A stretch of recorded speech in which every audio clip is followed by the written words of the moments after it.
저는 오늘 뜻깊은 어린이 주일에 한 청년의 삶을 주목하려고 합니다. 한 자녀가 하나님의 귀한 일꾼으로 쓰임을 받기까지 그 부모의 영향력이 얼마나 큰 것인가 하는 것을 오늘 말씀을 통해서 함께 살펴보고자 합니다. 먼저 본문 25절을 보시죠. 바나바와 사울이 부조하는 일을 마치고 마가라 하는 요한을 데리고 예루살렘에서 돌아왔다고 성경은 기록하고 있습니다. 이 말씀의 배경을 잠시 살펴보면 당시 예루살렘 교회가 큰 흉년을 만나서 많은 어려움을 겪었습니다. 그때 안디옥 교회가 예루살렘 교회를 재정적으로 돕기 위해서 구제 헌금을 모았습니다.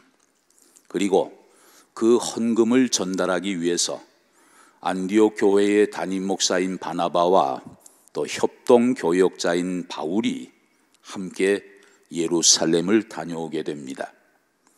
그런데 두 사람이 헌금 전달의 임무를 잘 마치고 안디옥으로 돌아올 때 그 교회의 청년 한 사람을 데리고 왔어요. 그가 바로 오늘 본문의 마가라 하는 요한입니다. 이름을 지금 두 가지로 소개하고 있습니다. 하나는 요한입니다. 히브리식 이름이에요. 그가 태어났을 때 부모가 지어준 이름입니다. 그리고 또 하나는 마가입니다. 이것은 로마식 이름이에요. 그 당시는 로마가 지배하던 시대였기 때문에 로마식 이름으로 하나를 더 갖게 되었습니다. 마가 그러면 여러분은 무엇이 생각나시나요? 저는 제일 먼저 마가의 다락방이 떠오릅니다. 그곳은 예루살렘에 있었습니다. 120명 이상이 들어가서 함께 기도할 수 있을 정도로 굉장히 넓은 방이었습니다. 그러니까 그런 방을 소유할 정도로 마가의 집이 얼마나 컸겠습니까? 그것도 저 변두리 지방이 아니고 그 당시 대도시였던 인구가 아주 밀집해 있는 예루살렘에 그런 큰 집을 갖고 있었어요. 이것으로 봐서 이 마가는 비교적 여유가 있는 좀 넉넉한 집안의 아들이었음을 우리가 짐작해 볼 수 있겠습니다. 그런데 성경에서 마가와 관련된 기록들을 쭉 보면 처음에는 이 청년이 마치 온실 속의 화초처럼 성숙하지 못한 이미지로 등장하는 모습을 볼 수가 있습니다. 두 가지 사건을 볼 때 그렇습니다. 첫 번째로 마가복음에만 나오는 특별한 사건이 하나 있습니다. 마가복음 14장 51절 52절에 보면 한 청년이 벗은 몸에 배에 혼이불을 두르고 예수를 따라가다가 무리에게 잡히매 배에 혼이불을 버리고 벗은 몸으로 도망했다고 기록하고 있습니다. 이것은 예수님이 십자가의 죽음을 앞두시고 겟세마네 동산에서 기도하시던 그날 밤에 일어난 사건이에요. 예수님은 거기에서 대제사장들이 보낸 무리들에게 붙잡히셨습니다. 그때 다른 제자들은 무서워서 다 도망을 가버렸어요. 그런데 한 청년이 벗은 몸에 혼이불을 뒤집어 쓰고 예수님을 따라오다가 무리들에게 잡힌 것입니다. 이 청년이 당황했습니다. 두려웠습니다. 그래서 그 혼이불을 벗어버리고 벌거벗은 몸으로 도망을 가는 아주 우스꽝스러운 이야기가 기록되어 있어요. 여러분, 지금 저 상황은 어떤 상황입니까? 사실 예수님이 십자가의 죽음을 하루 앞두시고 무리들에게 잡혀서 끌려가시는 너무나 심각한 밤 아닙니까? 그런데 그런 장면 속에 왜 저런 내용이 기록되었을까? 잘 이해가 되지 않는 대목이에요. 그리고 다른 복음서에는 저 내용이 전혀 없고 오직 마가복음에만 등장을 하고 있어요. 저 청년이 누구일까요? 대부분의 성경학자들은 마가복음을 기록한 마가 자신이라고 보고 있습니다. 자기 자신만이 경험한 이야기를 마가복음에 솔직하게 기록한 것입니다. 특별히 여기에 혼이불이라는 단어가 나와요. 영어 성경에 보니까 린넨, 바로 세마포라는 뜻입니다. 이것은 그 당시에 아주 값비싼 물건이었습니다. 그 지역에서는 나지 않는 수입품이었어요. 그러니까 부유한 집이 아니고서는 아무나 몸에 두를 수 있는 그런 평범한 물건이 아니었습니다.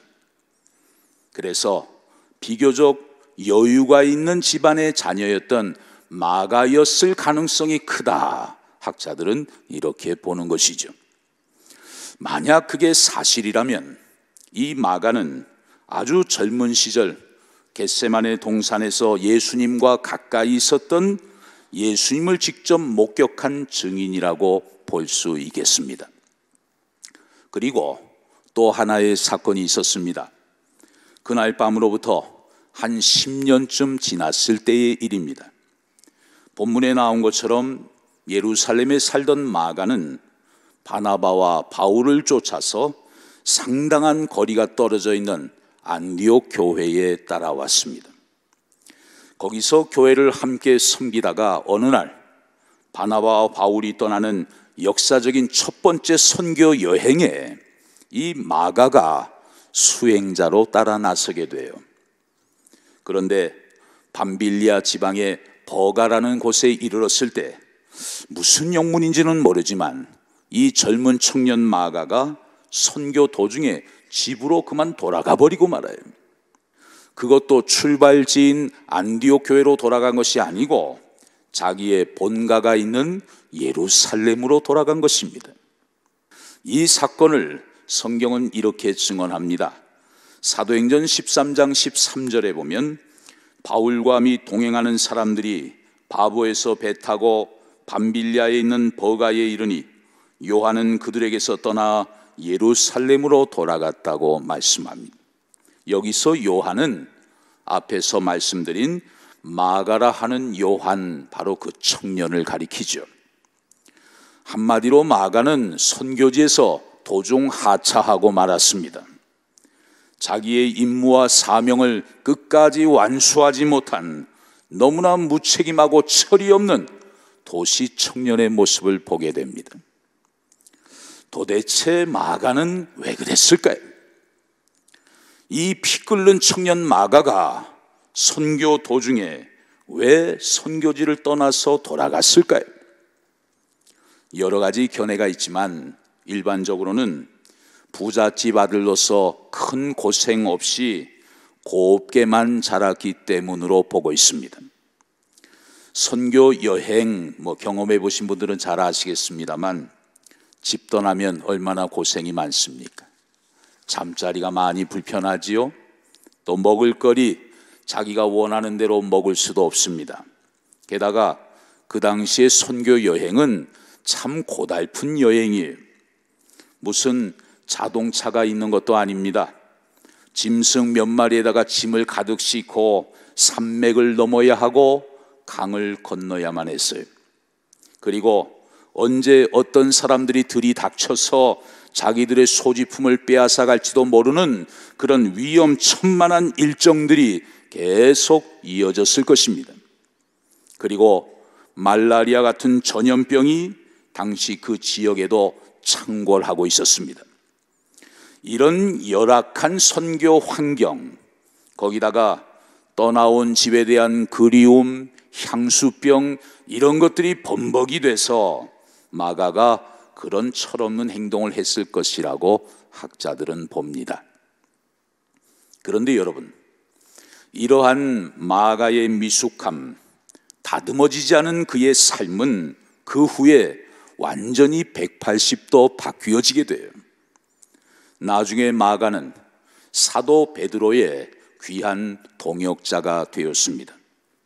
이것은 성경 밖에 있는 자료들도 그 사실을 뒷받침해 주고 있어요. 히에라볼리의 감독이었던 파피아스는 마가가 사도 베드로의 헬라어 통역자로 수고했다는 사실을 기록하고 있습니다. 베드로는 자기 모국어인 히브리어 외에는 구사할 줄 몰랐어요.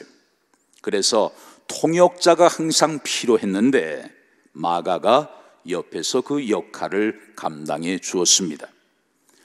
베드로가 마가를 얼마나 귀하게 여기며 사랑을 했는지 베드로전서 5장 13절에 보면 마가를 가리켜서 내 아들이라고 말할 정도였어요. 그 후에 사도 바울이 로마에서 복음을 전하다가 옥에 갇혀서 순교의 죽음을 앞두고 있었습니다. 그때 마가는 역시 바울의 동역자가 되어서 말년에 바울을 돕기도 했습니다. 바울이 마가를 얼마나 끔찍하게 생각을 했는지 나중에 디모데에게 이런 부탁을 하게 되지요. 디모데후서 4장 11절에 보면 누가만 나와 함께 있느니라 네가 올 때에 마가를 데리고 오라 그가 나의 일에 유익하니라. 이전에 마가가 선교지에서 도중 하차했을 때는 바울이 마가를 아주 싫어했습니다. 아휴, 저거 사명감도 약하고 아무짝에도 쓸모없는 그냥 부잣집 아들. 바울은 마가를 영 안 좋게 생각을 했어요. 그런데 시간이 지나고 또 마가가 성숙해졌다는 소식을 들으면서 마가를 좀 데리고 오라 그가 나에게 유익하다. 마가를 대하는 그 바울의 마음이 많이 달라진 것을 보게 됩니다. 이처럼 신약 성경에 등장하는 수많은 인물들 가운데 베드로에게도 인정을 받고 바울에게도 인정과 사랑을 받았던 사람은 놀랍게도 마가가 유일해요. 이렇게 전반부의 마가와 또 후반부의 마가가 크게 달라지는 모습을 우리가 확인할 수 있습니다. 여러분, 여기서 우리는 한 가지 질문이 생겨요. 마가가 이렇게 훌륭한 하나님의 일꾼으로 서게 되기까지 무슨 특별한 이유가 있었길래 마가에게 이런 변화가 나타나게 되었을까 하는 거예요. 결론적으로 그의 인생 배경에는 훌륭한 믿음의 부모가 있었다는 사실을 발견하게 됩니다. 먼저 그의 어머니를 한번 보실까요? 사도행전 12장 11절 12절에 보면 이에 베드로가 정신이 들어 이르되 내가 이제야 참으로 주께서 그의 천사를 보내어 나를 헤롯의 손과 유대 백성의 모든 기대에서 벗어나게 하신 줄 알겠노라 하여 깨닫고 마가라 하는 요한의 어머니 마리아의 집에 가니 여러 사람이 거기에 모여 기도하고 있더라. 여기 헤롯이라는 임금이 등장합니다. 역사적으로 보면 이 헤롯은 헤롯 아그리파 1세입니다. 이 사람은 헤롯 대왕의 손자였어요. 기독교에 대해서 아주 부정적인 사람이었습니다. 그래서 헤롯은 당시 교회의 최고 지도자 중에 한 사람이었던 야고보를 얼마 전에 처형을 했습니다. 그리고 그 다음 타자로 베드로를 잡아서 감옥에 집어넣었어요. 내일이면 그 베드로가 참수형을 당하게 되어 있었습니다. 그런데 하나님께서 기적적으로 천사를 보내셔서 베드로를 감옥에서 나오게 하신 거예요.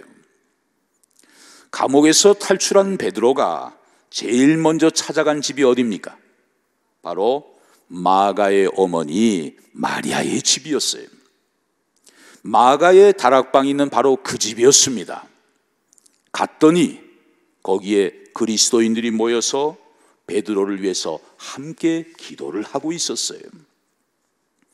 여러분 한번 생각해 보시죠. 베드로가 갑자기 천사들에 의해서 옥에서 구출되었습니다. 지금 감옥은 난리가 난 거예요. 그렇기 때문에 군인들이 베드로를 잡기 위해서 기독교인들이 모여있는 그 집에 언제 들이닥칠지 모르는 그런 긴박한 상황이었습니다. 그런 상황이라면 보통 사람들이라면 어떤 마음을 가질까요? 이제는 더 이상 우리 집에서 모이면 안 될 것 같아요. 상황이 지금 너무 심각해요. 이 위기가 좀 지난 다음에 우리 집에서 다시 모이면 좋겠어요. 그때 다시 오세요. 당분간 우리 집은 열지 않겠어요. 우리 같으면 그런 제안을 할 수 있을 거예요. 그런데 마리아의 모습을 보십시오. 이런 살벌하고 엄중한 상황임에도 불구하고 여전히 그리스도인들이 그 마리아의 집에 모여서 베드로의 석방을 위해 간절히 기도하고 있었습니다. 이것은 마리아의 믿음의 뿌리가 얼마나 깊었는지를 잘 보여주는 대목이죠. 특별히 헤롯 아그리파 1세가 다스리던 때는 주후 41년에서 44년경이었습니다. 이 기간은 주님이 부활 승천하신 지 약 10년 정도가 지났을 때입니다. 그러니까 10년 전에 오순절날 성령이 강림하셨을 때에도 그 집에서 기도하고 그 집에서 모여 예배를 드렸어요. 그런데 10년의 세월이 지난 지금도 여전히 성도들이 그 집에 모여서 모임을 갖고 기도를 하고 있습니다.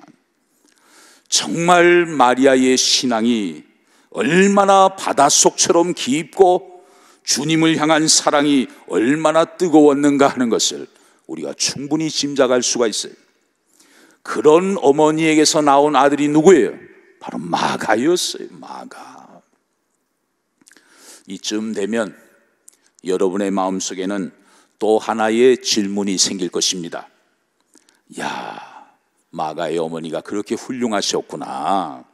그러면 마가의 아버지는 어떤 분이셨을까? 성경에서 마가의 아버지에 대한 기록은 사실 찾아보기가 어렵습니다. 그런데 참 고맙게도 마가의 아버지에 대한 기록이 마가복음에 살짝 등장해요. 예수님이 나귀를 타시고 예루살렘 성에 입성하시는 바로 그때의 일입니다. 유월절 만찬을 어디선가 하셔야 되는데 제자들이 미처 준비하지를 못했습니다. 그래서 예수님께 여쭈었습니다. 주님, 우리가 유월절 만찬을 할 수 있는 준비를 하지 못했습니다. 예루살렘 성 안에 들어가면 어느 집에서 유월절 식사를 하면 좋을까요? 충분히 가질 수 있는 질문이죠. 그때 예수님께서 이런 대답을 하십니다. 마가복음 14장 13절에서 15절 말씀에 보면 예수께서 제자 중에 둘을 보내시며 이르시되 성내로 들어가라. 그리하면 물 한 동이를 가지고 가는 사람을 만나리니 그를 따라가서 어디든지 그가 들어가는 그 집 주인에게 이르되 선생님의 말씀이 내가 내 제자들과 함께 유월절 음식을 먹을 나의 객실이 어디 있느냐 하시더라 하라. 그리하면 자리를 펴고 준비한 큰 다락방을 보이리니 거기서 우리를 위하여 준비하라 하시니. 자, 여기 큰 다락방이 나와요.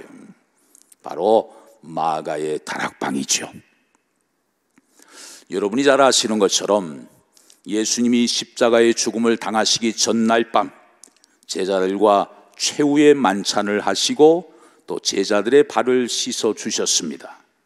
그런 일들이 바로 그 다락방에서 이루어졌어요.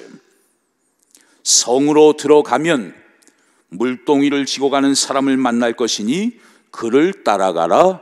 그를 따라서 들어가라.